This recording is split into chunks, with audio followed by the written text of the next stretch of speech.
Hello guys, स्वागत है आपका मेरे नए मिनी ब्लॉग में। गाइस हमें आशा है आप सब अच्छे होंगे। गाइस आज हम कॉलेज आए हुए थे, कॉलेज से अभी आए हैं गाड़ी सर्विस कराने। आज कॉलेज गए तो सिर्फ एक ही क्लास चली हिस्ट्री की क्लास चलने के बाद और कुछ हुआ नहीं। NSS के थ्रू रैली में जाना था हम लोगों को, तो रैली में गए। जो भी हुआ वहाँ पे लोगों को हमें जागरूक करना था, ट्रैफिक नियम या यातायात नियमों का पालन करें, जिससे वो अपनी ज़िंदगी को सुरक्षित बनाए रखेंगे। उसके बाद फिर हम लोग समोसा खाए, समोसा खा के वहाँ से निकल लिए। अब यहाँ आए हैं, मैं अपने दिया हूँ गाड़ी सर्विस के लिए। यहाँ से गाड़ी सर्विस कराऊँगा, फिर तब घर जाऊँगा। घर से भी फ़ोन आया, मम्मी फ़ोन की कि आओ भैया।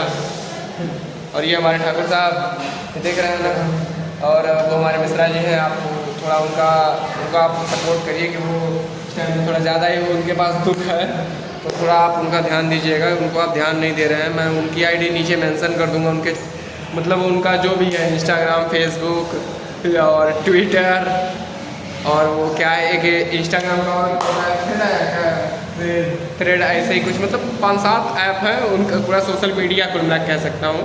जो भी है वो नीचे डिस्क्रिप्शन में मेंशन कर दूंगा। आप उनसे कांटेक्ट जरूर करिएगा। अगर बताएंगे आप तो मैं मोबाइल नंबर भी मेंशन कर दूंगा, आप उनसे सीधा कांटेक्ट करिए। तो जो भी उनके पास है बताएंगे। खैर मैं आपको बताना चाहता हूँ, हम आए हुए हैं रुचिका एजेंसी पे। यहाँ पे आप आइए, गाड़ी वाड़ी खरीदिए, मिठाई खिलाइए हम लोगों को भी। 2-4 लोग आज हम लोग रोक रहे थे, उसमें 2-4 लोग ऐसे थे कि जो नई बाइक खरीदे थे लेकिन फिर भी हेलमेट नहीं लगाए थे। तो मेरा आप लोगों से ही निवेदन रहेगा कि आप लोग अगर कहीं जाते हैं तो मतलब जो ट्रैफिक नियम है उनका पालन करें। ये देखिए है बाइक, तो आप लोग यहाँ पे आइए, बाइक कोई परचेस करिए, अच्छी जगह है। इस टाइम पे कुछ दीपावली, धनतेरस, इस मतलब इन त्योहारों की वजह से कुछ अच्छे खासे ऑफर्स भी चल रहे हैं, तो आपको अच्छी खासी छूट मिल जाएगी। अब हम लोगों को तो नहीं मिली है क्योंकि आप सर्विस में कितना लोगे, 800 रुपये सर्विस का लग रहा है, उसमें इसका फ्री में कर देंगे तो 800 रुपये बहुत है। अब ये देखिए हमारे ठाकुर साहब हैं, इनसे आप कुछ मैं अभी तो क्या बताऊँ, कुछ बोलिए। क्या देखिए कुछ ये लव यू कर रहे हैं, बाकी कोई बात नहीं, जो जैसा है वैसा है, अच्छी बात है। ये हमारे मिश्रा जी भी हैं, काफ़ी अच्छे इंसान हैं, बढ़िया आदमी है। थोड़ा पढ़ाई में भी अच्छे आदमी हैं, पढ़ाई वगैरह भी करते हैं। हम लोग तो फंगैया इस टाइम पे कर रहे हैं, पढ़ाई वढ़ाई कुछ चल नहीं रही है, ऐसे टाइम पास कर रहे हैं, कुछ है नहीं हम लोगों के जीवन में। आएंगे ऐसे कॉलेज से चले जाएंगे, फिर आएंगे। आज हिस्ट्री की क्लास चली है।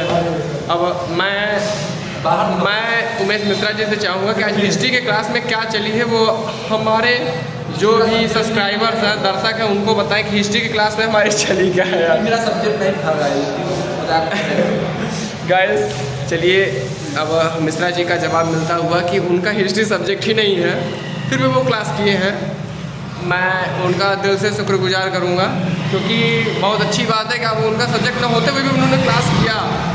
नहीं बता पा रहे वो अलग बात है, लेकिन जो पॉइंट है कि मतलब सब्जेक्ट ना होते हुए भी उन्होंने क्लास किया, बहुत अच्छी बात है। धीरे धीरे जब वो प्रोग्रेस करेंगे, आगे जाएंगे, तो क्या करेंगे कि धीरे धीरे उनको जो क्लास लेते रहेंगे तो वो समझने भी लगेंगे। तो धीरे धीरे टाइम आता है। अब मैं ठाकुर साहब से पूछूंगा कि आज जो एक्चुअल में किस टॉपिक पे आज डिस्कस हुआ, क्या हमने आज सीखा या समझा या जाना कुछ नई चीज़ें हिस्ट्री के बारे में, बताइए। फिलहाल हिस्ट्री के बारे में तो मैं नहीं जानता क्योंकि मैं क्लास में जाता, और उसके बाद हमने ट्रैफिक नियम ये सब सीखा, थोड़ा सा पोस्टर बैनर ये सब बनाया, और उसका काफ़ी मतलब आज रैली में योगदान किया थोड़ा बहुत अपना, तब जितना जिससे हो सका हमने योगदान किया।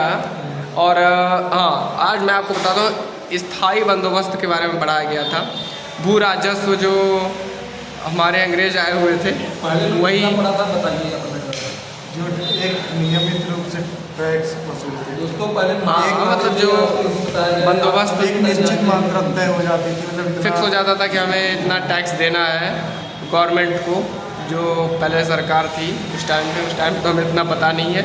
और ये भू जो राजस्व व्यवस्था थी या बंदोबस्त था, ये 1790 में स्टार्ट किया गया था। इसके बारे में लोगों को बताया गया था और 1793 में लागू किया गया था। तो और इसके बाद का तो मुझे नहीं याद आ रहा है क्या है, मतलब और 2 और व्यवस्थाएं हैं।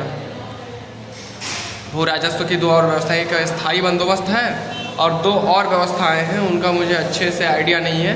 उसका इतना मैं बता सकता हूँ कि बंदोबस्त में अपने इंडिया का 19% भाग जो है वो भू राजस्व बंदोबस्त में था, और सेकंड वाला 51 पे था, थर्ड वाला 30 पे था। अब मैं एग्जैक्ट कंफर्म नहीं कर पा रहा हूँ, तो दोनों का नाम मुझे इस टाइम पे नहीं याद आ रहा है। बाकी क्लास भी आज अच्छी रही और धीरे धीरे ऐसे ही पढ़ाई चलती रहेगी। आज के लिए इतना ही गाइस, मिलते हैं आपसे नेक्स्ट ब्लॉग में। Okay bye.